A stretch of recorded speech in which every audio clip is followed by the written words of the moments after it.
Lire Magazine littéraire présente Portrait, le podcast qui retrace la vie des grands noms de la littérature.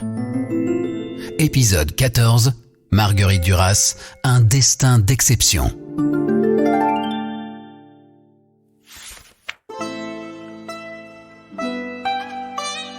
Marguerite Donadieu naquit le 4 avril 1914 à Djadine, faubourg de Saïgon, troisième enfant d'Henri Donadieu, ancien instituteur devenu professeur, originaire du Lot-et-Garonne, et de Marie Legrand, institutrice.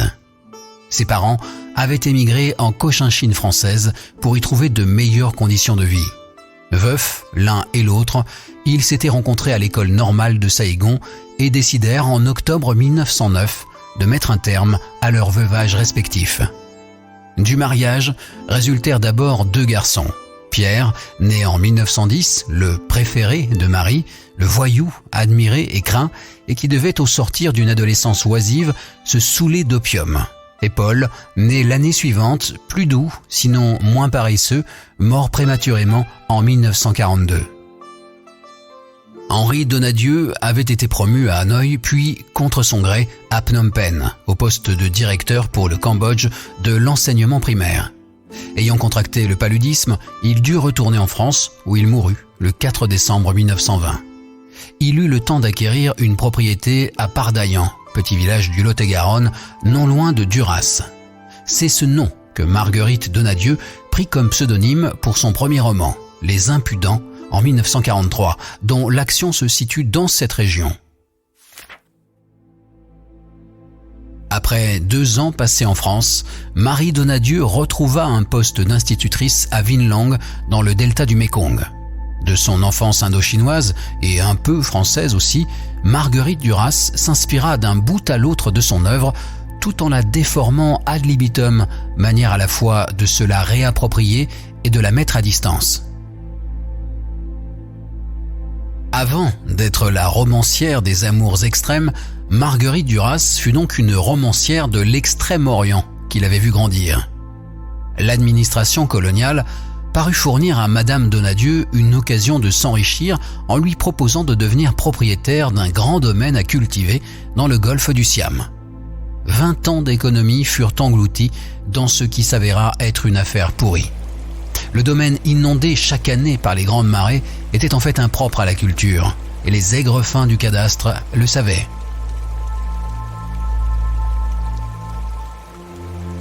Dans un style tenant de Joseph Conrad et de William Faulkner, Un barrage contre le Pacifique, en 1950, roman écrit à caractère autobiographique, transpose cette expérience désastreuse.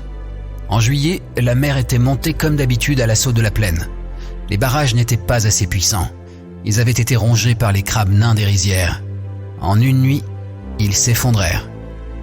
Contrainte de reprendre son métier d'institutrice et, détail inventé dans le barrage, d'accompagner comme pianiste chaque soir la projection d'un imaginaire Eden Cinéma, Marie Donadieu traversa avec abnégation ces temps difficiles. Le barrage présente cette mère Courage comme un monstre dévastateur, très autoritaire. Exagération littéraire, hyperbole de la mémoire, la mythologie familiale travestie, tantôt magnifiée ou, tantôt à l'inverse, édulcorée, n'a cessé de nourrir l'œuvre. Je suis encore dans cette famille, c'est là que j'habite, à l'exclusion de tout autre lieu. C'est dans son aridité, sa terrible dureté, sa malfaisance que je suis le plus profondément assuré de moi-même, au plus profond de ma certitude essentielle, à savoir que plus tard, j'écrirai.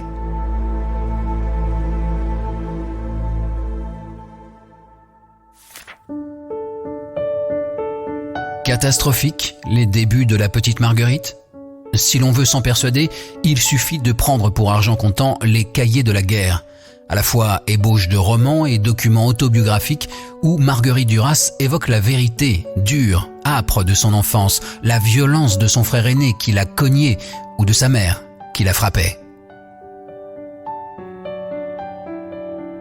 Dans la version du barrage, l'amant s'appelait Monsieur Joe et n'avait pas d'origine précisée, sinon qu'il était issu d'une famille riche.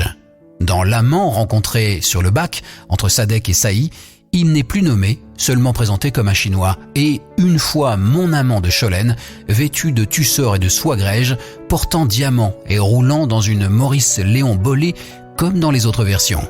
Il s'appelait en fait Tuilé. Retour en France. Peu de temps après son installation en métropole, ayant emménagé dans un bel appartement de Vanves, l'adolescente, inscrite dans une école privée d'Auteuil et qui s'était liée avec un jeune homme de bonne famille, dut subir à l'insu de sa mère un avortement arrangé par la famille du dit jeune homme en 1931. En 1932, Marguerite Duras retournait en Indochine passer la seconde partie du Bachot avant de la quitter définitivement l'année suivante. Licence en droit en 1936, puis maîtrise en droit public en 1937 en poche, Marguerite Duras fut engagée au service d'information du ministère des colonies, y rédigeant avec Philippe Roch l'Empire français, essai de propagande qu'elle renia par la suite. Cette acclimatation à la France fut littérairement assez peu féconde, comme si un temps d'incubation et de mise à distance était nécessaire. Les années suivantes furent marquées par son mariage avec Robert Antelme en 1939 et par la perte de leur enfant mort-né en mai 1942. La période de la guerre joua un rôle décisif dans la maturation de son écriture. Résistante dans le réseau de Mitterrand, puis militante communiste après la guerre, divorcée de Robert Antelme, devenue mère d'un enfant qu'elle eut avec Dionys Mascolo, avant de se séparer de ce dernier, elle transposa en partie les aléas de sa vie dans Le Marin de Gibraltar en 1952. La relation et la collaboration avec l'écrivain journaliste Gérard Jarlot correspondent à une période où l'alcool prit une place grandissante. Celle-ci fut néanmoins riche en créations. Un fait divers, rapporté par son compagnon d'alors, lui suggéra le point de départ d'une aussi longue absence en 1961. Une femme n'arrive pas à accepter la mort de son mari déporté et croit le reconnaître en la personne d'un clochard. Puis ce fut l'après-midi de Monsieur Andesmas, l'histoire d'un père qui va mourir loin de l'affection du dernier être qu'il aime, sa fille. Pour ceux qui ne goûtent ni son cinéma ni son théâtre, ce furent des années d'errance. Des années riches d'expérimentation pour les autres.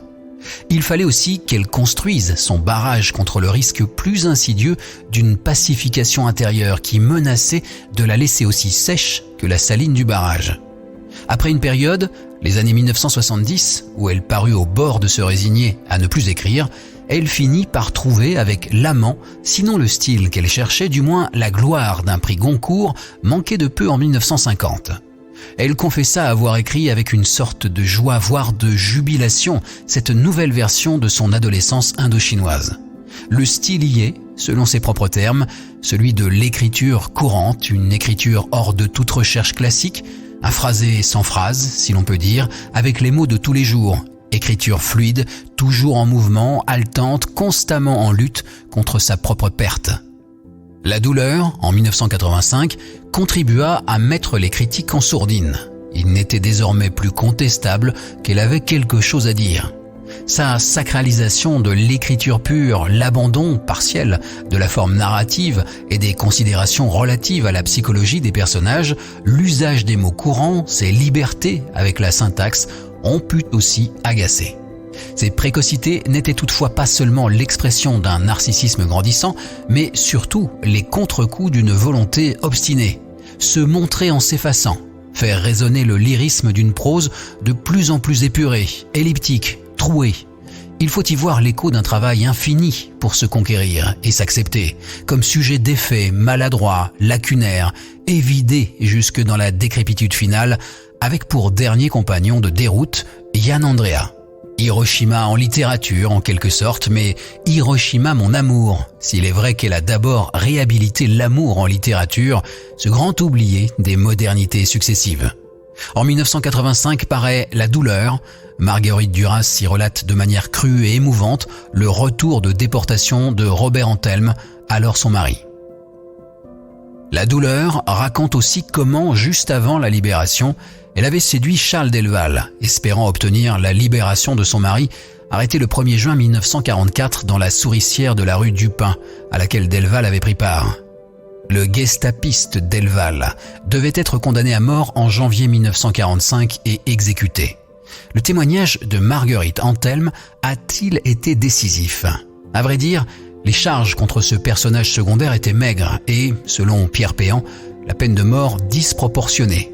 Ces récits, à la fois tragiques et très romanesques, ne permettent guère de se faire une idée du rôle exact de Marguerite Duras. Dans C'est tout, son clap de fin, Marguerite Duras évoque le barrage comme son roman préféré, avouant de la tendresse pour le livre qui fit son premier renom, tout en pointant comme une faiblesse sa véridicité. Parce que ce n'est pas de la littérature, c'était trop près de moi, je ne pouvais pas mentir sur ma mère, je pouvais mentir sur mon ami, pas sur mon petit frère.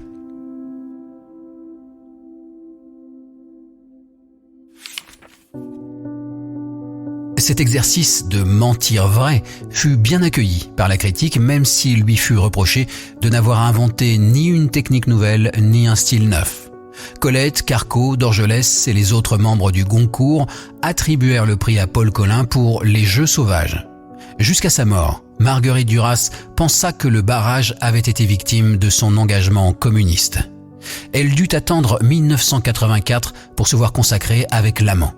Dans un mouvement d'humeur, elle confia à Jean-Jacques Hano « L'Amant, c'est de la merde. C'est un roman de gare. Je l'ai écrit quand j'étais saoul. Je ne suis plus rien. Je suis devenue complètement effrayante. Je ne tiens plus ensemble. » Ultime parole, ou presque, de Marguerite Duras. Mitterrand a eu en janvier ses funérailles nationales. Marguerite s'éteint chez elle, rue Saint-Benoît, le dimanche 3 mars. Prévenu tardivement par son père, Jean Mascolo, son fils, arrive alors que les employés des pompes funèbres ont déjà commencé leur travail. Yann Andrea est le maître d'œuvre des obsèques. Le corps est déposé dans la nef de l'église de Saint-Germain-des-Prés. Après quelques palabres, Marguerite Duras ne croyait pas en Dieu. On opte pour un service des morts avec quelques paroles du père Guiberto, la musique d'India Song, un peu de Bach. Il a lieu le jeudi 7 mars. L'église est pleine, la foule déborde sur le parvis. L'enterrement au cimetière du Montparnasse est rapide. L'assistance se disperse vite.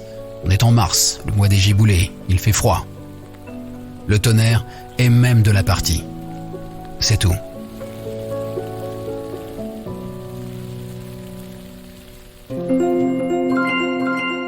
Marguerite Duras et tous les grands auteurs sont sur lire.fr.